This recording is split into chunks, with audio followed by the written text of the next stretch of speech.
ರಾಮಾಯ ರಾಮಭದ್ರಾಯ ರಾಮಚಂದ್ರಾಯ ವೇಧಸೆ ರಘುನಾಥಾಯ ನಾಥಾಯ ಸೀತಾಯಾಃ ಪತಯೇ ನಮಃ. ಶ್ರೀ ಸೀತಾ ಲಕ್ಷ್ಮಣ ಭರತ ಶತ್ರುಘ್ನ ಹನುಮತ್ ಸಮೇತ ಶ್ರೀರಾಮಚಂದ್ರ ಪ್ರಭುವಿನ ಪಾದಗಳಿಗೆ ಭಕ್ತಿಪೂರ್ವಕವಾಗಿ ನಮಸ್ಕರಿಸುತ್ತಾ, ಶ್ರೀ ವಾಲ್ಮೀಕಿ ಮಹರ್ಷಿಗಳಿಗೆ ನಮಸ್ಕರಿಸುತ್ತಾ, ನಿಮ್ಮೆಲ್ಲರಿಗೂ ವಂದಿಸುತ್ತಾ ನನ್ನ ಇವತ್ತಿನ ವಿಡಿಯೋವನ್ನು ಪ್ರಾರಂಭಿಸ್ತಾ ಇದ್ದೀನಿ. ನನ್ನ ಇವತ್ತಿನ ವಿಡಿಯೋದಲ್ಲಿ ಶ್ರೀಮದ್ ವಾಲ್ಮೀಕಿ ರಾಮಾಯಣದ ಬಗ್ಗೆ ಮಾತಾಡಬೇಕು ಅಂತ ಅಂದ್ಕೊಂಡಿದ್ದೀನಿ. ಅದಕ್ಕಿಂತ ಮುಂಚೆ ಇಷ್ಟು ದಿನ ನಾನು ಯಾಕೆ ವಿಡಿಯೋ ಮಾಡಿರಲಿಲ್ಲ ಅಂತ ಅಂದರೆ, ಕೆಲವು ಪರ್ಸ್ನಲ್ ರೀಸನ್ಸ್ ಇದ್ದರೂ ಸಹ ಅದಕ್ಕಿಂತ ಮುಖ್ಯವಾಗಿ ಒಳ್ಳೆಯದನ್ನು ಯಾರೂ ಅಷ್ಟಾಗಿ ಇಷ್ಟಪಡಲ್ಲ, ಅಷ್ಟಾಗಿ ಯಾರೂ ಇಂಟ್ರೆಸ್ಟಿಂದ ನೋಡಲ್ಲ. ಅದಕ್ಕೆ ಯಾಕೆ ಇಷ್ಟೊಂದು ಕಷ್ಟಪಟ್ಕೊಂಡು ವಿಡಿಯೋ ಮಾಡಬೇಕು, ಹೇಗಿದ್ದರೂ ನನಗೇನು ಬೇಕು ಅದನ್ನು ನಾನು ಮಾಡ್ಕೊತಿದ್ದೀನಲ್ವ, ನನ್ನ ಆತ್ಮೋದ್ಧಾರಕ್ಕೆ ಏನು ಬೇಕು ಅದನ್ನು ನಾನು ಮಾಡ್ಕೋತಿದ್ದೀನಲ್ವ, ಬಿಡು ಬೇಡ ಹೇಳೋಕ್ಕಿಂತ ಕಲಿಯೋ ಕಡೆ ಗಮನ ಕೊಡೋಣ ಅನ್ನುವಂಥ ಒಂದು ಮನೋಧೋರಣೆ ನನ್ನದಾಗಿತ್ತು. ಯಾಕೆ ಅಂತ ಅಂದರೆ, ಜೆನ್ಯೂನ್ ಆಗಿ ಒಂದು ಕಂಟೆಂಟ್ನ ಕ್ರಿಯೇಟ್ ಮಾಡೋದು ಸುಲಭದ ವಿಷಯ ಅಲ್ಲವೇ ಅಲ್ಲ. ಆದರೆ ನನ್ನ ವಿಡಿಯೋಸ್ನ ನೋಡ್ತಿದ್ದಂತಹ ಕೆಲವರು ನನಗೆ ಯಾಕೆ ವಿಡಿಯೋಸ್ನ ಮಾಡೋದನ್ನ ನಿಲ್ಲಿಸ್ಬಿಟ್ರಿ, ತುಂಬ ಚೆನ್ನಾಗಿ ಬರ್ತಾಯಿತ್ತು, ನಿಮ್ಮ ವಿಡಿಯೋಸ್ನ ನೋಡೋದ್ರಿಂದ ಮನಸ್ಸಿಗೆ ಒಂಥರ ಸಮಾಧಾನ ಆಗ್ತಾಯಿತ್ತು ಅಂತ ಅಂದಾಗ ನನಗೆ ಗಿಲ್ಟ್ ಫೀಲ್ ಆಗ್ತಾಯಿತ್ತು. ಆ ಕಾರಣಕ್ಕಾಗಿ ಇವತ್ತು ನಾನು ವಿಡಿಯೋ ಮಾಡಬೇಕು ಅಂತ ಅಂದ್ಕೊಂಡೆ. ಯಾಕೆ ಅಂತ ಅಂದರೆ, ಒಂದು ವಿಡಿಯೋ ಯಾರ್ದೋ ಒಂದು ಮನಸ್ಸಿಗೆ ಒಂದು ಸ್ವಲ್ಪ ಸಮಾಧಾನವನ್ನು ಕೊಡ್ತಾ ಇದೆ ಅಂತ ಅಂದರೆ, ಇನ್ನು ಯಾರದೋ ಒಂದು ಜೀವನದಲ್ಲಿ ಒಂದೇ ಒಂದು ಸಣ್ಣ ಬದಲಾವಣೆಯನ್ನು ತರುತ್ತೆ ಅಂತ ಅಂದರೆ ಯಾಕೆ ವಿಡಿಯೋ ಮಾಡಬಾರ್ದು ಅಂತ ನನಗನ್ನಿಸ್ತು. ಇನ್ನು ನಮಗೆ ಎಷ್ಟೋ ಸಲ ಗೊತ್ತಿರುತ್ತೆ, ನಮಗೆ ಎಷ್ಟೋ ಸಲ ಅನ್ನಿಸ್ತಿರುತ್ತೆ ಇದನ್ನು ಮಾಡಬೇಕು, ಇದನ್ನು ಓದಬೇಕು ಅಂತ. ಆದರೆ ನೆಗ್ಲಿಜೆನ್ಸಿಂದನೋ ಲೇಸಿನೆಸ್ಸಿಂದನೋ ನಾವು ಅದನ್ನು ಮಾಡ್ತಾ ಇರೋದಿಲ್ಲ, ಪೋಸ್ಟ್ಪೋನ್ ಮಾಡ್ತಾ ಇರ್ತೀವಿ. ಅಂಥ ಒಂದು ಸಂದರ್ಭದಲ್ಲಿ ಯಾರಾದರೂ ನಮಗೆ ಆ ವಿಷಯದ ಬಗ್ಗೆ ಎಚ್ಚರಿಸಿದ್ರೆ ಒಂದು ಸಣ್ಣ ಸ್ಫೂರ್ತಿ ಸಿಕ್ಕಂತಾಗಿ ನಾವೇನು ಮಾಡ್ತೀವಿ, ಆ ಕೆಲಸನ ಮಾಡೋಕ್ಕೆ ಶುರು ಮಾಡ್ತೀವಿ. ಹಾಗಾಗಿಯೇ ನಾನಿವತ್ತು ವಿಡಿಯೋ ಮಾಡ್ತಾ ಇರೋದು.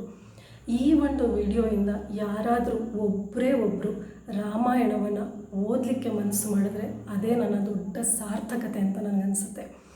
ಇನ್ನು ನನಗೆ ಯಾವಾಗಲೂ ಅನ್ನಿಸ್ತಿರುತ್ತೆ, ನಮಗೆ ಇನ್ನೆಷ್ಟು ಸಮಯ ಉಳಿದಿದೆಯೋ ಗೊತ್ತಿಲ್ಲ ಅಂತ. ಯಾಕೆ ಅಂತಂದರೆ, ಈಗಾಗಲೇ ಸಾಕಷ್ಟು ವರ್ಷಗಳನ್ನು ಅರಿವೇ ಇಲ್ಲದೆ ವೇಸ್ಟಾಗಿ ಕಳೆದುಬಿಟ್ಟಿದ್ದೀವಿ. ಇನ್ಮೇಲಾದರೂ ಎಚ್ಚರಿಕೆಯಿಂದ ಆಧ್ಯಾತ್ಮಿಕವಾಗಿ ಆತ್ಮೋದ್ಧಾರಕ್ಕೆ ಏನಾದರೂ ಮಾಡಬೇಕಲ್ಲ ಅಂತ ನನಗೆ ಯಾವಾಗಲೂ ಅನ್ನಿಸ್ತಿರುತ್ತೆ. ಇನ್ನು ಆಧ್ಯಾತ್ಮ ಅನ್ನೋದು ವಯಸ್ಸಾದವರಿಗೆ ಅನ್ನುವಂಥ ಒಂದು ಅಭಿಪ್ರಾಯ ಸುಮಾರಷ್ಟು ಜನರಲ್ಲಿದೆ. ಖಂಡಿತವಾಗಿಯೂ ಇದು ತಪ್ಪು. ವಯಸ್ಸಾದಾಗ ನಮ್ಮನ್ನು ನಾವು ನೋಡ್ಕೊಳ್ಳೋದೇ ಕಷ್ಟ ಆಗಿರುತ್ತೆ. ಅಲ್ಲದೆ ವಯೋಸಹಜವಾದಂತಹ ರೋಗ ರುಜಿನಗಳು ತಾಪತ್ರಯಗಳನ್ನ ಅನುಭವಿಸ್ತಿರ್ತೀವಿ. ಆಗ ನಾವು ಏನು ಮಾಡಲಿಕ್ಕೆ ಸಾಧ್ಯ?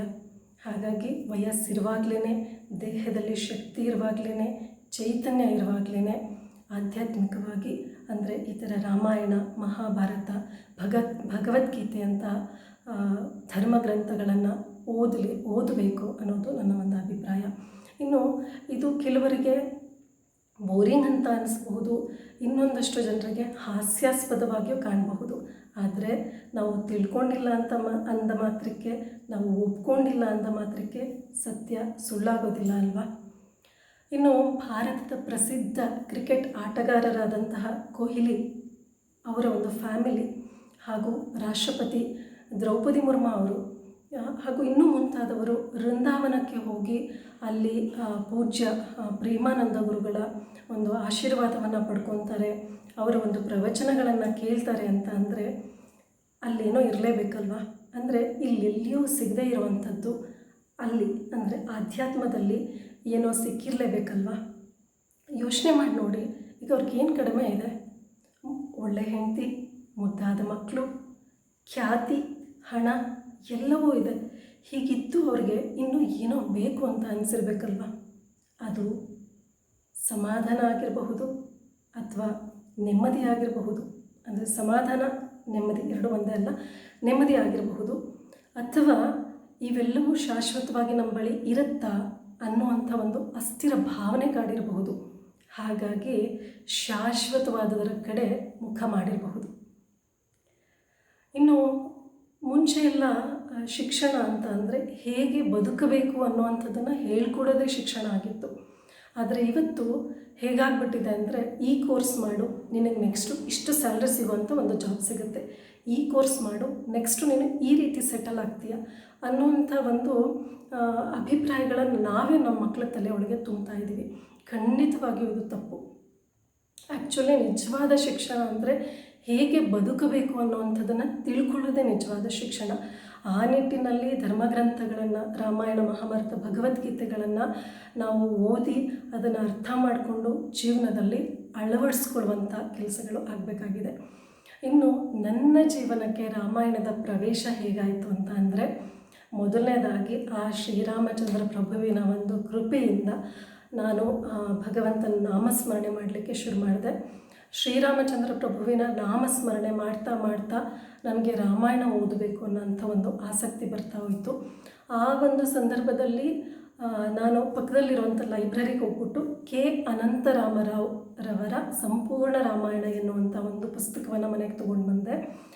ಪುಸ್ತಕ ನೋಡಲಿಕ್ಕೂ ತುಂಬ ಅಟ್ರಾಕ್ಟಿವ್ ಆಗಿತ್ತು, ಕಲರ್ಫುಲ್ ಆಗಿತ್ತು. ಅಲ್ಲದೆ ವಾಲ್ಮೀಕಿ ರಾಮಾಯಣದ 7 ಕಾಂಡಗಳನ್ನು ತುಂಬ ಸರಳವಾಗಿ ಎಲ್ಲರಿಗೂ ಅರ್ಥವಾಗುವ ರೀತಿಯಲ್ಲಿ ವಿವರಿಸಲಾಗಿದೆ. ಎಲ್ಲರೂ ಸಹ ಓದಬಹುದು. ಇನ್ನು ಈ ಪುಸ್ತಕನ ನಾನು ಅರ್ಧ ಓದೇ ಇರಲಿಲ್ಲ. ಭರತನ ಒಂದು ಪ್ರಸಂಗ ಬರುತ್ತಲ್ವ, ಶ್ರೀರಾಮಚಂದ್ರ ಪ್ರಭು ಕಾಡಿಗೆ ಹೋದಂಥ ಒಂದು ಸಂದರ್ಭದಲ್ಲಿ ಭರತ ಹೇಗೆ ನಡ್ಕೊತಾರೆ, ಅದಕ್ಕೆ ರಾಮನ ಒಂದು ಶ್ರೀರಾಮಚಂದ್ರ ಪ್ರಭುವಿನ ರಿಯಾಕ್ಷನ್ ಹೇಗಿರುತ್ತೆ, ಈ ಒಂದು ಸಂದರ್ಭ ನನಗೆ ತುಂಬ ಇನ್ಸ್ಪೈರ್ ಮಾಡಿತು, ತುಂಬ ಕಾಡ್ತು ಕೂಡ. ಅವತ್ತು ನನಗೆ ರಾಮಾಯಣ, ಶ್ರೀ ವಾಲ್ಮೀಕಿ ರಾಮಾಯಣನ ಪೂರ್ತಿಯಾಗಿ ತಿಳ್ಕೊಬೇಕು ಅನ್ನೋಂಥ ಒಂದು ಆಸಕ್ತಿ ಬಂತು. ಅಲ್ಲದೆ ಒಂದಿನ ಅನ್ಎಕ್ಸ್ಪೆಕ್ಟೆಡ್ ಆಗಿ ಫಲಶ್ರುತಿಯನ್ನು ನೋಡಿದೆ. ಅಲ್ಲಿ ರಾಮಾಯಣವನ್ನು ಓದೋದ್ರಿಂದ ಎಷ್ಟೆಲ್ಲ ನಮಗೆ ಫಲ ಸಿಗುತ್ತೆ, ಹಾಗೂ ಅದ್ರ ಮಹತ್ವ ಏನು ಅಂತ ಅನ್ನೋದನ್ನು ನೋಡಿದೆ. ನಾವು ಸಾಮಾನ್ಯ ಮನುಷ್ಯರಲ್ವಾ, ಇದು ಸಿಗುತ್ತೆ, ಇದನ್ನು ಮಾಡು ಅಂತ ಅಂದರೆ ನಾವು ತುಂಬ ಖುಷಿಯಾಗಿ ಮಾಡ್ತೀವಿ. ಏನಾದರೂ ಒಂದು ಸಿಗುತ್ತೆ ಅಂತ ಅಂದರೆ ಆ ಕೆಲಸನ ನಾವು ಬಹಳ ಆಸಕ್ತಿಯಿಂದ ಮಾಡ್ತೀವಿ. ಅದಕ್ಕೆ ನಾನೂ ಸಹ ಹೊರತಾಗಿರಲಿಲ್ಲ. ಇನ್ನು ಆ ಒಂದು ಸಂದರ್ಭದಲ್ಲಿ ಸಂಪೂರ್ಣ ವಾಲ್ಮೀಕಿ ರಾಮಾಯಣವನ್ನು ಓದಬೇಕು, ಆ ಪುಸ್ತಕನ ಮನೆಗೆ ತರಬೇಕು ಅಂತ ಅಂದ್ಕೊಂಡಂಥ ಒಂದು ಸಂದರ್ಭದಲ್ಲಿ ಗೀತಾ ಪ್ರೆಸ್ ಗೋರಖ್ಪುರವರ ಶ್ರೀಮದ್ ವಾಲ್ಮೀಕಿ ರಾಮಾಯಣ ನನ್ನ ಕಣ್ಣಿಗೆ ಬಿತ್ತು. ಆ ಪುಸ್ತಕವನ್ನು ನಾನು ಮನೆಗೆ ತೊಗೊಂಡು ಬಂದೆ. ನಿಜವಾಗಿಯೂ ಅವತ್ತು ಆ ಪುಸ್ತಕವನ್ನು ಮನೆಗೆ ತರೋ ದಿನ ಸಾಕ್ಷಾತ್ ಶ್ರೀರಾಮಚಂದ್ರ ಪ್ರಭುವೇ ನಮ್ಮ ಮನೆಗೆ ಬರ್ತಿದ್ದಾರೆ ಅನ್ನೋಷ್ಟು ಸಂತೋಷ ನನಗಾಗಿತ್ತು. ಇನ್ನು ಈ ಒಂದು ಪುಸ್ತಕವನ್ನು ಓದಲಿಕ್ಕೆ ಶುರು ಮಾಡೋಕ್ಕಿಂತ ಮುಂಚೆ ನನಗೊಂದು ಭ್ರಮೆ ಇತ್ತು. ಅದೇನಪ್ಪ ಅಂತಂದರೆ ರಾಮಾಯಣ ನನಗೆ ಚೆನ್ನಾಗಿ ಗೊತ್ತಿದೆ ಅಂತ. ಯಾಕಂದರೆ ನಾವೆಲ್ಲ ಚಿಕ್ಕ ವಯಸ್ಸಿಂದ ಸಣ್ಣ ಪುಟ್ಟ ಪುಸ್ತಕಗಳು, ರಾಮಾಯಣ ಪುಸ್ತಕಗಳನ್ನ ಓದಿರ್ತೀವಿ. ಅಲ್ಲದೆ ಸಾಕಷ್ಟು ಹಿರಿಯರಿಂದ ಕೇಳಿ ತಿಳ್ಕೊಂಡಿರ್ತೀವಿ. ಅಲ್ಲದೆ TV ಸೀರಿಯಲ್ಗಳು, ಸಿನಿಮಾಗಳಲ್ಲಿ ನೋಡಿ ನಾವು ರಾಮಾಯಣ ಗೊತ್ತಿದೆ ಅಂತ ಅಂದ್ಕೊಂಡ್ಬಿಡ್ತೀವಿ. ಆದರೆ ನಿಜವಾಗಿಯೂ ಈ ಗೀತಾ ಪ್ರೆಸ್ ಗೋರಖ್ಪುರವರ ಶ್ರೀಮದ್ ವಾಲ್ಮೀಕಿ ರಾಮಾಯಣ ಪುಸ್ತಕವನ್ನು ಓದೋಕ್ಕೆ ಶುರು ಮಾಡಿದ ಮೇಲೆ ನನಗೆ ಗೊತ್ತಾಗಿತ್ತು ನನಗೆ ರಾಮಾಯಣ ಹೆಚ್ಚಾಗಿ ಗೊತ್ತಿಲ್ಲ ಅಂತ. ಯಾಕಂದರೆ ವಾಲ್ಮೀಕಿ ರಾಮಾಯಣಕ್ಕೂ ನಾವು ತಿಳ್ಕೊಂಡಿರೋ ರಾಮಾಯಣಕ್ಕೂ ಸಾಕಷ್ಟು ವ್ಯತ್ಯಾಸಗಳಿದೆ. ಇನ್ನು ಈ ಒಂದು ರಾಮಾಯಣವನ್ನು ಪುಸ್ತಕವನ್ನು ನಾನು ಓದಲಿಕ್ಕೆ ಶುರು ಮಾಡಿದ್ದು ಚೈತ್ರ ಮಾಸದಲ್ಲಿ. ಯಾಕೆ ಅಂತ ಅಂದರೆ ಚೈತ್ರ ಮಾಸದಲ್ಲಿ ರಾಮಾಯಣದ ಶ್ರವಣ ಅಥವಾ ಪಠಣ, ಪಾರಾಯಣ, ಅನುಷ್ಠಾನ ಇವುಗಳಿಗೆ ತುಂಬ ಮಹತ್ವ ಇದೆ ಅಂತ ನನಗೆ ಗೊತ್ತಾಯಿತು. ಅಲ್ಲದೆ ಆ ಒಂದು ತಿಂಗಳಲ್ಲೇ ನಮ್ಮ ಯುಗಾದಿ ಬರೋದರಿಂದ ಹಿಂದೂಗಳ ಹೊಸ ವರ್ಷ ಪ್ರಾರಂಭವಾಗುವ ತಿಂಗಳಾದ್ದರಿಂದ, ಅಲ್ಲದೆ ಆ ತಿಂಗಳಲ್ಲೇ ಶ್ರೀರಾಮನವಮಿ ಬರೋದರಿಂದ ಹಾಗೂ ಹನುಮ ಜಯಂತಿ ಬರೋದರಿಂದ ಇಷ್ಟೆಲ್ಲ ವಿಶೇಷತೆಗಳಿಂದ ಕೂಡಿರುವ ತಿಂಗಳಲ್ಲಿ ರಾಮಾಯಣವನ್ನು ಓದಲು ಶುರು ಮಾಡುವಂತಹ ಭಾಗ್ಯ ನನ್ನದಾಯಿತು. ಇನ್ನು ಉಳಿದಂಥ ವಿಷಯಗಳನ್ನು ಮುಂದಿನ ವಿಡಿಯೋಗಳಲ್ಲಿ ಹಂಚ್ಕೊತೀನಿ. ಧನ್ಯವಾದಗಳು. ಜೈ ಶ್ರೀರಾಮ್, ಜೈ ಬಜರಂಗಬಲಿ.